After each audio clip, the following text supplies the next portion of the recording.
네, 안녕하세요, 여러분. 네, 우리가 이번에는 이제 암호화 기술에 대해서 살펴보겠습니다.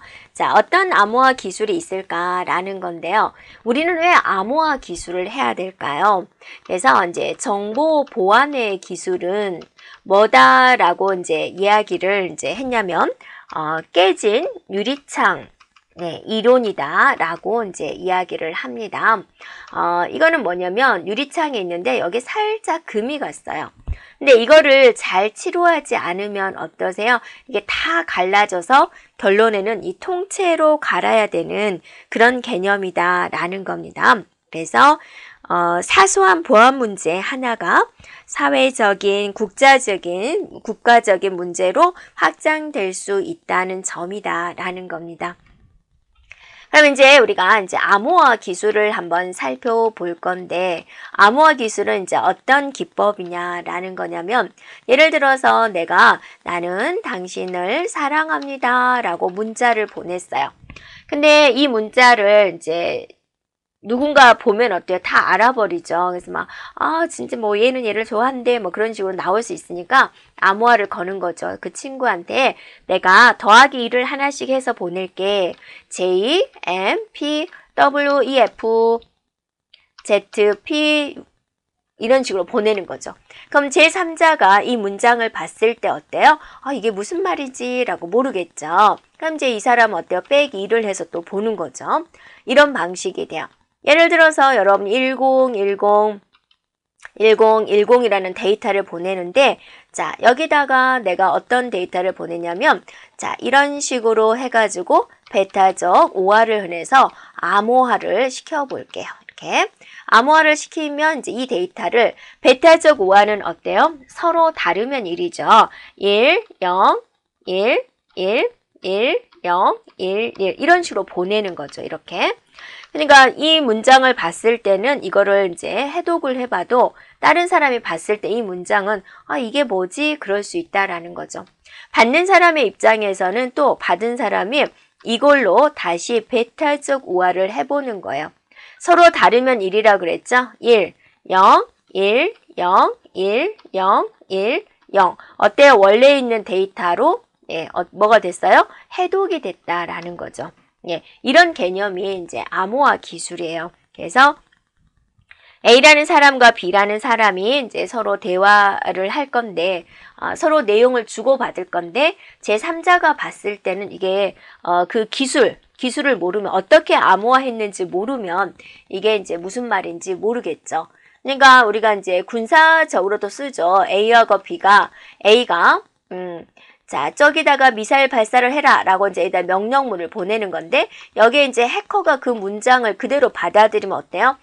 여기다가 이제 미사일을 떨어뜨린대 라고 하면, 그 이제 미사일을 없애는 거를 또, 보내면 되는 거죠. 이게 유출이 되면 안 되는 거죠. 그래서 이제 이런 암호화 기술이 있다라는 겁니다. 그래서 대표적인 암호화 기술 방법 중에 하나가 비밀키 암호화 방식이 돼요.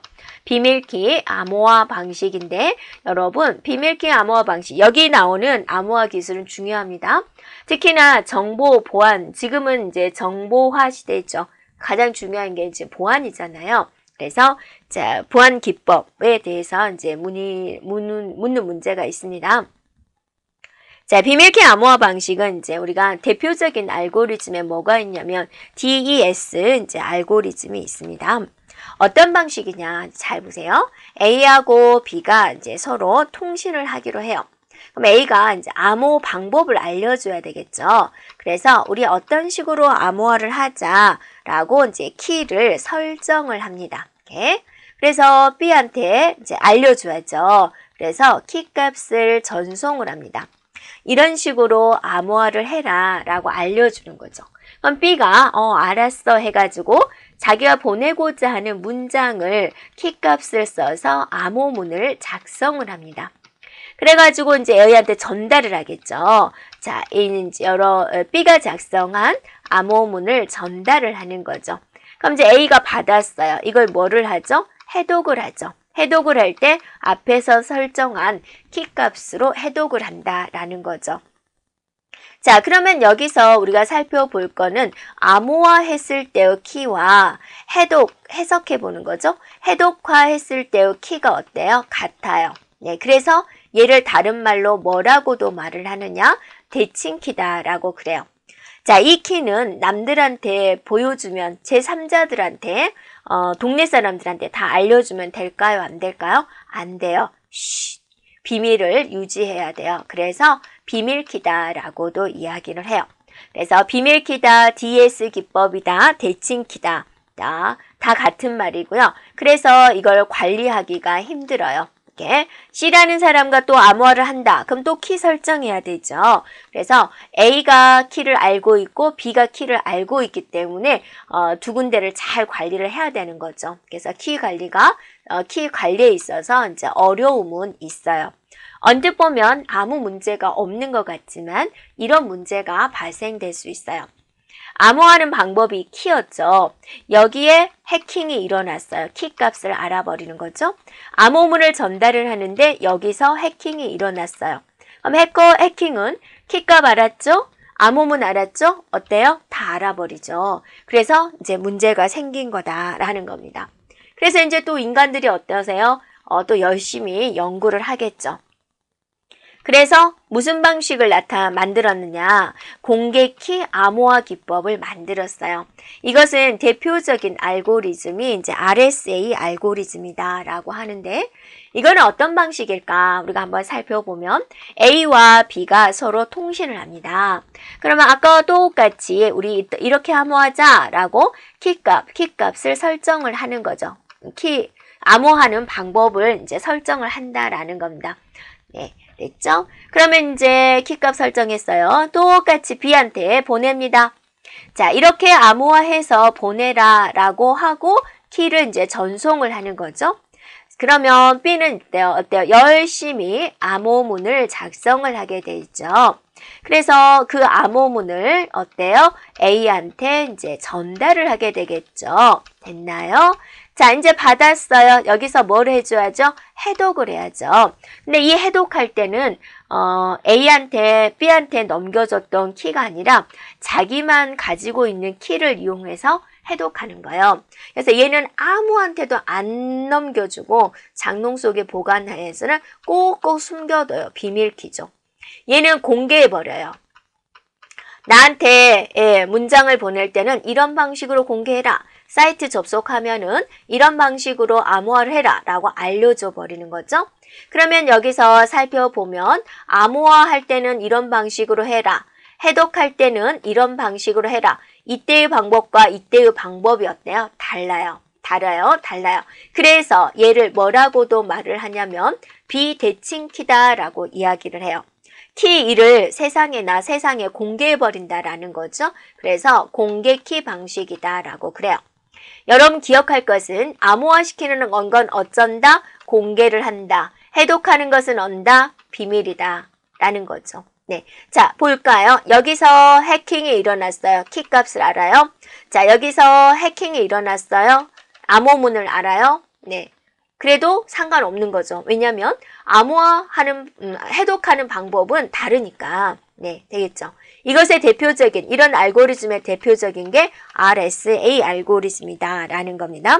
그래서 DS 기법보다는 어때요? 알고리즘이 더 복잡하겠죠. 그래서 암호화 복호화시키는 속도가 더 느리겠죠. 되었나요? 네. 그래서 이 혼자만 가지고 있다. 그래서 비밀키다, 개인키다 이렇게도 말을 합니다. 자, 여러분은 지금은 RSA 알고리즘 다 안전하니까 이 기법을 많이들 채택을 하고 있죠. 그래서 시험 문제에 자주 나오는 내용입니다. 기억을 해주고요. 이 RSA 알고리즘을 활용해가지고, 자, 보세요. RSA 알고리즘을 활용을 해가지고 전자서명에서 사용하고 있어요. 자, 전자서명에서는 이제 어떤 식으로 확인을 하냐면, 암호화 시키는 방법과 이거를 이제 해독화 시키는 방법이 RSA 알고리즘을 활용을 했지만 이때 방법이 틀려요. 그래서 암호화 시킬 때는 얘가 비밀키로 하고요.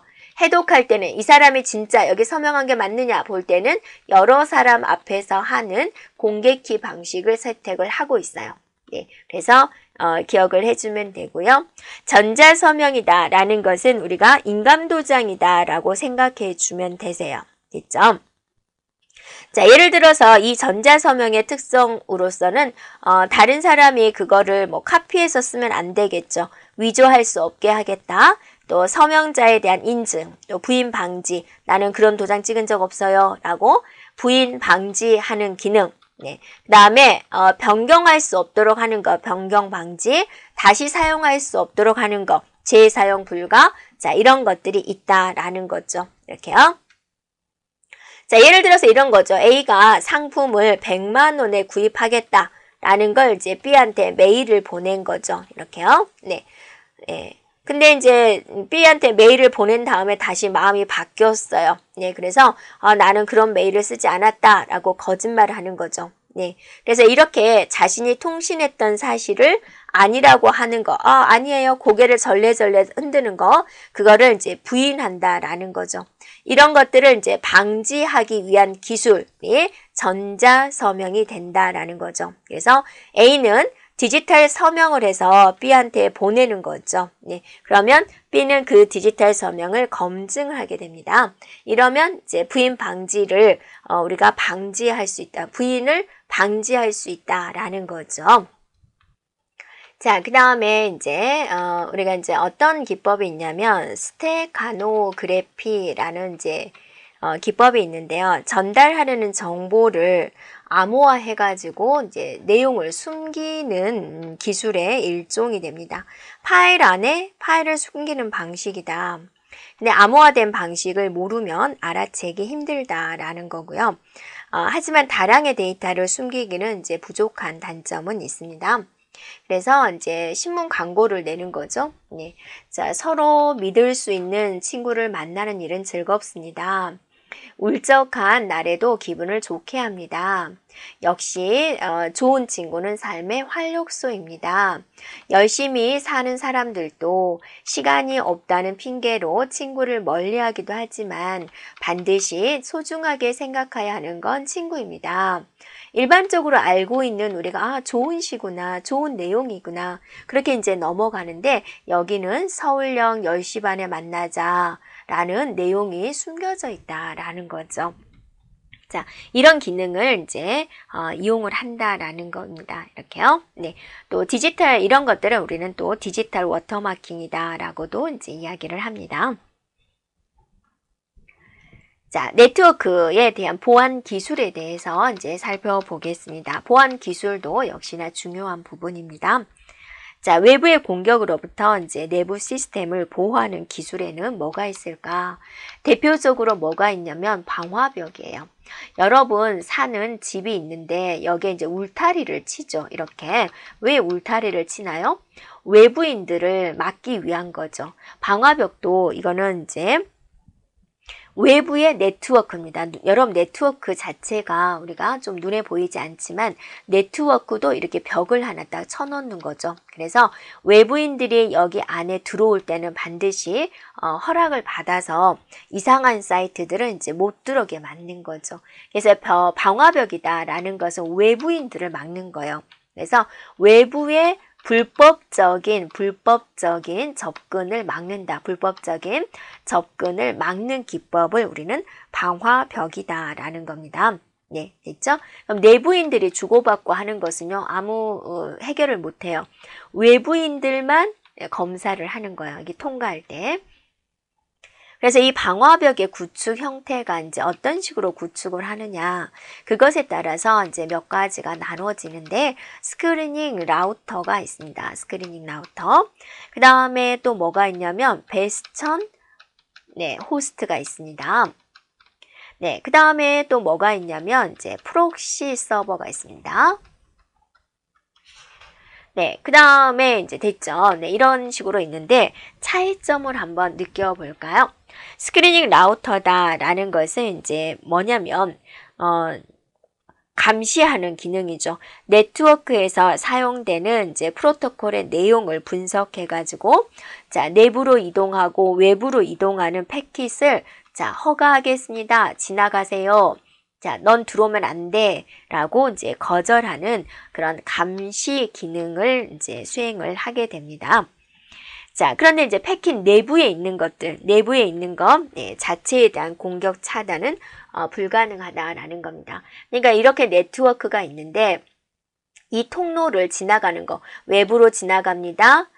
또 내부로 들어옵니다. 이런 것들은 이제 지나다니는 걸 허가하고 거절을 하는데 이 안에서 서로 주고받는 데이터들은 얘가 체크하지 않는다라는 거고요. 베스천 호스트다라는 것은 이제 뭐냐면 내부, 외부 네트워크 사이에 게이트웨이 역할을 하는 겁니다. 네, 그래서 이제 여기서 내부로 접근할 때는 이런 베스천 호스트를 이제 통과를 해야 되는 것이고요. 기법은 비슷하죠. 근데 스크리닝 라우터보다 더 안정성이 높다라는 겁니다. 네. 자, 그 다음에 이제 이 베스천 호스트는 이제 성의 문이다라고 생각해도 돼요. 그래서 이것이 이제 혹시나 손상이 돼버리면 내부 네트워크 전체가 위험에 노출이 돼버립니다. 이렇게요. 그 점을 중요시 해주면 되고요. 프록시 서버다라고 있는데 이제 방화벽 시스템이 설치되어 있는 호스트의 이제 서버 프로그램에 의해서 동작되는 서버입니다. 그래서 네트워크가 있으면 여기에 이제 프록시 서버가 이렇게 있다라는 겁니다. 그래서 여기서 이제 관리를 한다라는 거죠. 네. 그래서 이걸 통과해서 이렇게 가는 거고 이걸 통과해서 이렇게 나가는 이런 개념이다라고 보면 되겠습니다. 자, 그리고 이제 IDS가 있습니다. IDS는 뭐냐면 누군가 여기에 침입하는 사람이 있나? 라고 탐지하는 겁니다. 탐지. 이렇게 탐지 시스템이다 라는 겁니다. 네, 그래서 침입자들을 찾아내는 것, 탐지, 찾는다라는 거죠. 찾기다라는 거죠. 이렇게. 그래서 인증 절차를 거치지 않고 불법으로 침입한 사용자 어디 없나라고 찾아내는 거다라는 거죠. 그래서 방화벽이 이제 탐지할 수 없는 종류의 악의적인 네트워크 트래픽이나 이제 컴퓨터 사용자를 탐지하기 위해서 필요한 것이다라는 거고요. 자, 여기에는 HIDS가 있고요. NIDS가 있습니다. 네. 자, 이거는 H는 여기서 호스트입니다. 이렇게요. 네. 그래서 이제 컴퓨터에서 일어나는 일련의 활동을 감시를 하는 거죠. 그리고 그것에 대한 침입이 있나라고 이제 탐지를 하는 이런 시스템이다라는 거고요. 침입 탐지. NIDS에서 N은 무슨 뜻이냐면 네트워크입니다. 그래서 네트워크에서 일어나는 활동들을 이제 감시를 한다라는 거죠. 그러니까 얘는 컴퓨터에서 일어나는 행동들을 감시하는 거고 얘는 네트워크에서 일어나는 행동들을 이제 감시를 한다라는 개념으로 미묘한 차이가 있습니다. 자, 이런 침입 탐지 시스템은 어떤 점이 있을까? IDS가 가지고 있는 좋은 점이 무엇일까? 해커가 침입되고 있나라는 것을 탐지한다라는 거죠. 해커 침입 있나라고 이제 감지한다라는 거죠. 그래서 외부에 대한 공격도 있을 수 있고 또 내부자에 대한 해킹도 있을 수 있는데 이런 것들을 모두 차단할 수 있다라는 겁니다. 그리고 이제 방화벽이 하지 못하는 그런 것까지 해킹을 차단한다라는 거고요. 자, 두 번째는 이제 접속하는 IP에 상관없이 침입을 차단할 수 있다라는 겁니다. 이렇게요.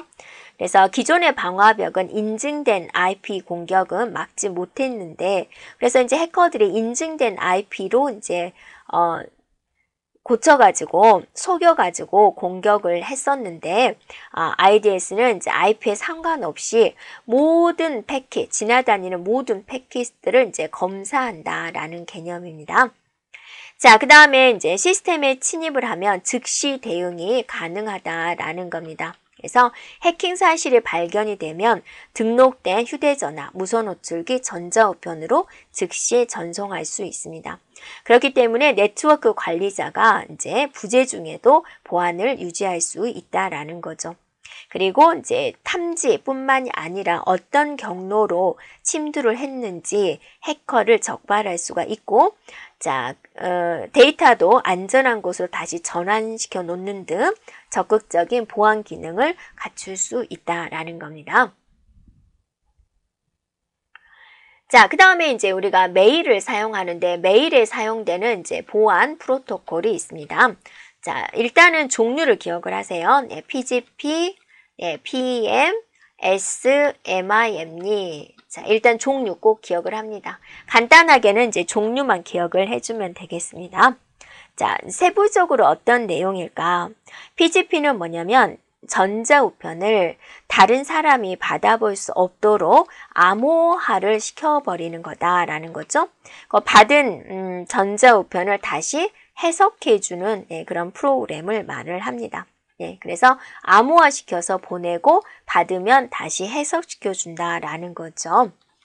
PEM 방식은 뭐냐면 이제 프라이버시를 향상시켰다라는 뜻으로서 전자우편을 우리가 엽서는 어때요? 여기다 상대방 주소를 쓰고 다 내용이 이렇게 겉면에 보이죠. 그런데 얘는 이렇게 봉투에다 넣어서 이렇게 이제 테이프로 붙여서 보낸다라는 개념이 돼요. 그래서 전자우편을 발송하기 전에 암호화를 시켜버리는 거죠. 네, 발송하기 전에 암호화를 시켜버려요. 그래서 전송 도중에 유출이 되더라도 상대방이 확인할 수 없도록 만들어버리는 거고요. 자, SMIME는 이제 RSA 암호화 시스템을 이용해서 전자우편을 이제 안전하게 보내는 방법이 되고요. MIM입니다. 여러 가지 멀티미디어적인 데이터를 안전하게 송수신하는 방법을 제공을 하고 있습니다. 그래서 지금까지는 이렇게 세부적인 내용보다는 이렇게 종류, 메일 보안 프로토콜에 해당되지 않은 것은 이렇게 종류가 기출은 되고 있습니다. 자, 우리가 이번에는 이제 전자상거래에 대해서 살펴보겠습니다. 전자상거래다. 상거래, 거래를 한다라는 거죠.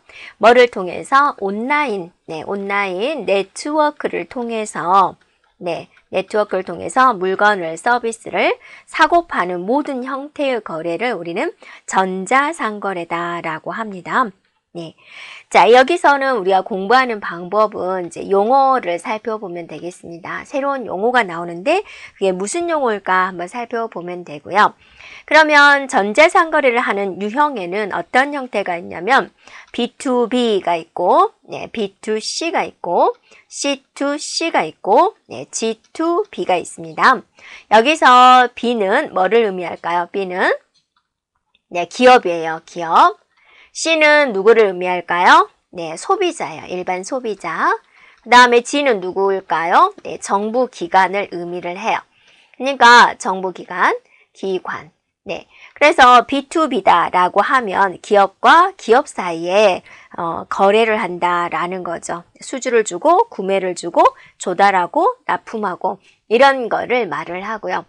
B2C는 기업과 소비자 간의 거래가 되겠죠. 그래서 우리가 이제 기업과 개인 간의 전자상거래, 소비자들을 대상으로 하는 서비스, 소비자에게 여러 가지 재화를 제공하고 판매하고 중개하는 것을 말을 하고요. C2C는 뭐겠습니까? 소비자와 소비자 간의 즉 직거래를 말을 하죠. 소비자들끼리 1:1 거래가 이루어지는 것을 뜻하게 되는 거고요. G2B다라고 하면 정부와 기업 간의 내용이죠. 그래서 조달, 행정, 인증 등과 관련된 기업과 정부 간의 거래다라는 겁니다. 그럼 여기서 여러분이 돈의 단위가 거래 금액이 큰 거는 뭘까요? 기업과 기업, 정부와 기업 이런 부분은 이제 우리가 일반 쇼핑몰에서 사용하는 그런 거래 금액을 훨씬 뛰어넘는 그런 개념이 되겠죠. 자, 그리고 이제 전자상거래에 관련된 용어입니다. 그래서 한번 살펴보면 EFT가 있고요. EDI가 있고요. CALS가 있고요. 자, M 커머스가 있습니다. 자, 이런 용어가 무엇일까? 여러분이 이거는 이제 기억을 해주고요. EFT다라고 한다면 얘는 전자자금 이체가 됩니다. 그래서 은행 거래에서 서비스 요금, 상품 대금을 직접 현금으로 지불하는 것이 아니라 신용카드라든지 지로로, 신용카드라든지 또는 지로로 처리하는 방식을 말을 합니다. 자, EDI는 이제 전자문서 교환이다라고 이제 이야기를 해요. 그러니까 하나의 공공서식이 됩니다. 이렇게. 여러분이 이런 거죠. 이력서 양식이 회사마다 다 틀리죠. 그게 좀 평준화 시켰으면은 내가 A라는 회사 지원하고 B라는 회사 지원하고 C라는 회사 지원했을 때 하나의 이력서로 그냥 이렇게 하면 되지 않을까. 근데 세 개 회사의 형식이 다 다르니까 문서를 작성하고 또 작성하고 그래야 되잖아요.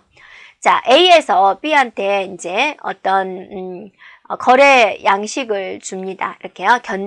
견적서를 이제 줍니다. 그럼 B가 받아요. 우리 회사 형식이 안 맞거든요. 우리 회사 형식에 맞춰서 또 고쳐요. 이런 방식이 되는데 이게 좀 낭비지 않냐. 그래가지고 견적서는 우리 이런 방식으로 하자. 형식을 딱 정해 놓은 거예요. 그래서 A가 B한테 보낼 때 공통적인 이 형식으로 보내는 거죠. 그럼 B는 어떠세요? 다시 고칠 필요가 없는 거죠. 이런 공공서식을 우리는 EDI다라고 합니다. 그러면 받아서 그냥 처리만 하면 되는 거죠. 자, CALS가 있습니다. 자, S는 이제 스피드입니다. 그래서 제품이 계획되고 설계되고 조달되고 생산되고 폐기되는 이런 전 과정을 모든 과정을 이제 디지털화 시켜줍니다. 네. 그래서 이런 정보를 기업들 간에 서로 공유할 수 있도록 해주는 시스템을 말을 하고 있습니다. 네.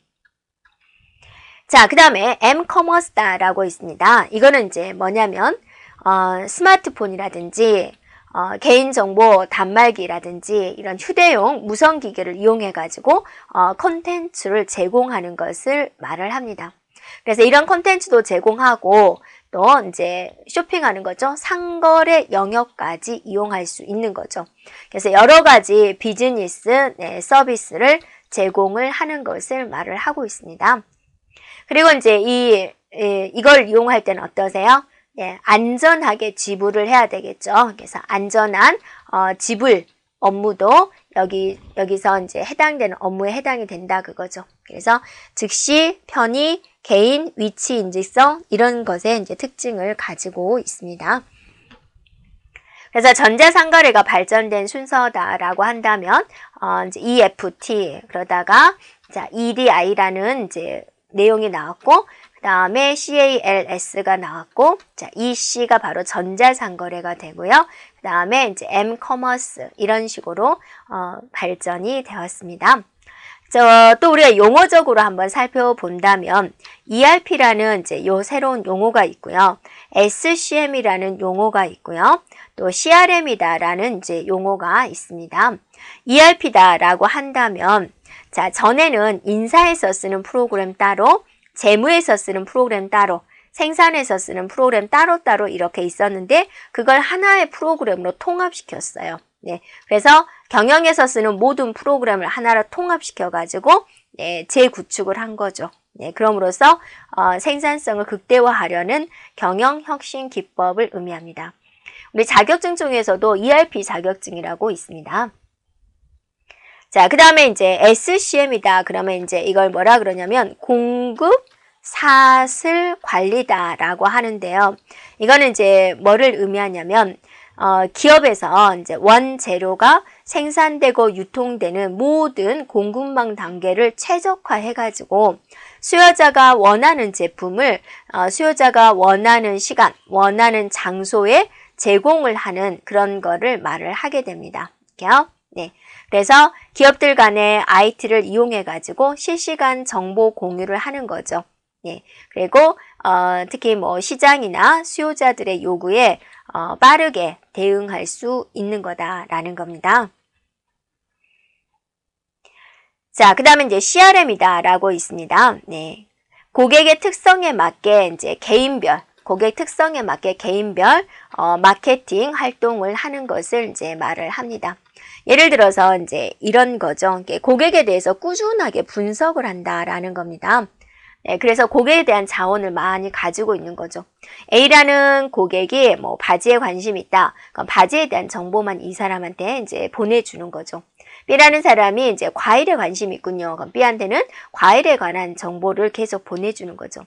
A가 바지에 대해서 관심이 있는데 A한테 계속 과일만 보내주면 어때요? 그건 쓰레기적인 정보가 되는 거잖아요. 네, 그래서 CRM이다라고 한다면 개인별 마케팅 전략이다라고 볼 수가 있습니다.